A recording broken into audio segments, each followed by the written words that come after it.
Assalamualaikum warahmatullahi wabarakatuh. Selamat datang di Praktikum Anatomi dan Histologi tahun 2021, acara Sistem Ekskresi. Tujuan dari praktikum kali ini yaitu yang pertama, untuk mengetahui bagian-bagian kulit dan ginjal ternak. Yang kedua, untuk mengetahui perbedaan kulit dan ginjal ternak ruminansia dan non-ruminansia, serta mengetahui lapisan kulit ternak secara histologi. Adapun alat dan bahan yang digunakan pada praktikum sistem ekskresi yaitu sarung tangan lateks, lembar kerja, alas plastik, skapel, gunting, ginjal babi, ginjal sapi, ginjal kambing, dan poster histologi. Berikut ini merupakan anatomi dari ginjal babi. Adapun ginjal babi tersusun dari beberapa bagian. Yang pertama, korteks. Korteks merupakan bagian terluar dari ginjal. Pada korteks terdapat glomerulus dan tubulus yang berfungsi untuk melindungi sel bagian dalam ginjal. Kedua, medula. Medula merupakan jaringan halus yang terdapat di bagian dalam ginjal. Pada medula terdapat lengkung Handle dan piramida ginjal. Ketiga, pelvis. Pelvis merupakan bagian berbentuk corong yang berada di dalam bagian ginjal. Pelvis berfungsi sebagai jalan cairan menuju kandung kemih. Berikut ini merupakan bagian dari anatomi ginjal sapi yang tersusun dari korteks, medula, dan pelvis. Selain itu, terdapat lobulus-lobulus pada permukaan ginjal sapi. Selanjutnya merupakan anatomi ginjal kambing yang tersusun dari korteks, medula, dan pelvis. Kulit merupakan lapisan luar tubuh binatang yang merupakan suatu kerangka luar tempat bulu binatang tumbuh. Kulit berfungsi antara lain sebagai indera perasa, tempat pengeluaran hasil pembakaran, sebagai pelindung dari kerusakan bakteri kulit, sebagai buffer terhadap pukulan, sebagai penyaring sinar matahari, serta sebagai alat pengatur peralatan tubuh hewan dalam. Kulit terbagi dalam dua jenis, yaitu kulit ternak besar atau hide dan kulit ternak kecil atau skin. Adapun contoh dari kulit ternak besar yaitu kulit sapi, kerbau, dan kuda. Sedangkan kulit ternak kecil yaitu kulit pedet, domba, dan babi. Baik teman-teman, selanjutnya saya akan menjelaskan mengenai histologi kulit yang meliputi histologi epidermis serta histologi ginjal yang meliputi histologi nefron. Berikut ini merupakan histologi kulit yang terdiri dari lapisan epidermis, dermal papillae, papillary dermis, lete subpapillare, dan leticular dermis. Lapisan epidermis kulit terdiri dari stratum corneum, stratum lucidum, stratum granulosum,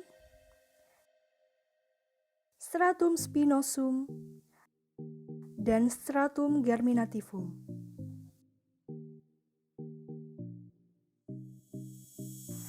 Stratum corneum atau sering disebut lapisan tanduk merupakan lapisan paling luar yang terdiri dari lapisan sel mati, pipih, dan tidak berinti. Sitoplasmanya digantikan oleh keratin. Fungsi dari lapisan tersebut yaitu untuk melindungi lapisan kulit di bawahnya, mencegah penetrasi mikroba, sebagai barrier terhadap pengaruh fisika dan kimia, serta mencegah dehidrasi lapisan kulit. Lapisan ini selalu berganti secara berkala. Lapisan kedua dari luar yaitu stratum lucidum. Stratum lucidum berfungsi untuk melindungi lapisan kulit di bawahnya. Karena letaknya tepat di bawah stratum corneum, maka berfungsi juga sebagai penyambung lapisan di bawahnya. Lapisan ketiga yaitu stratum granulosum. Stratum granulosum memiliki fungsi sebagai tempat diproduksinya keratin.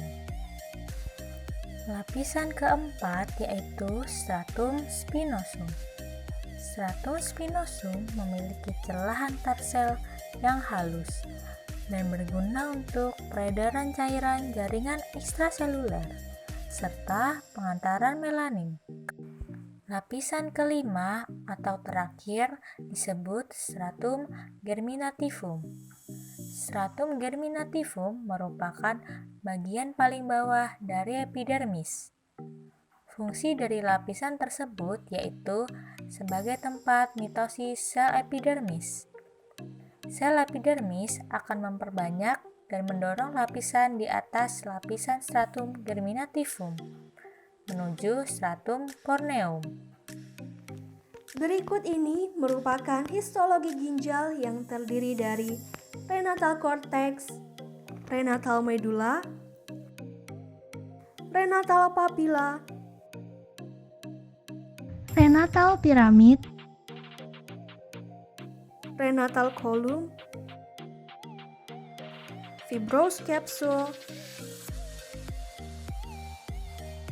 minor calyx, major calyx, ureter, prenatal pelvis, prenatal artery dan prenatal vein, serta 12 hilum. Berikut merupakan histologi dari nefron. Nefron terdiri dari berbagai macam bagian. Bagian pertama yaitu glomerulus. Di sini terjadi proses filtrasi yang tugasnya menyerap air, garam, glukosa, asam amino, urea, dan limbah lainnya agar dapat melewati kapsul Bowman. Darah yang mengandung zat sisa metabolisme akan disaring karena dapat menjadi racun untuk tubuh. Selanjutnya yaitu di tubulus proximat.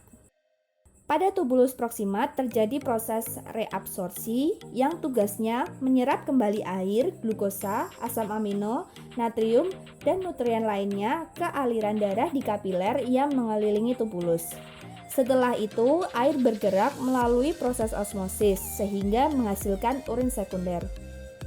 Hasil dari urin sekunder kemudian akan dibawa melewati lengkung Henle, yang selanjutnya akan menuju ke tubulus distal.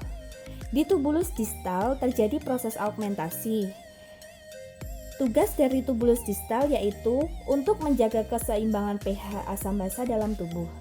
Ion kalium, ion kalsium, dan amonia juga melewati proses sekresi agar senyawa kimia dalam darah tetap seimbang.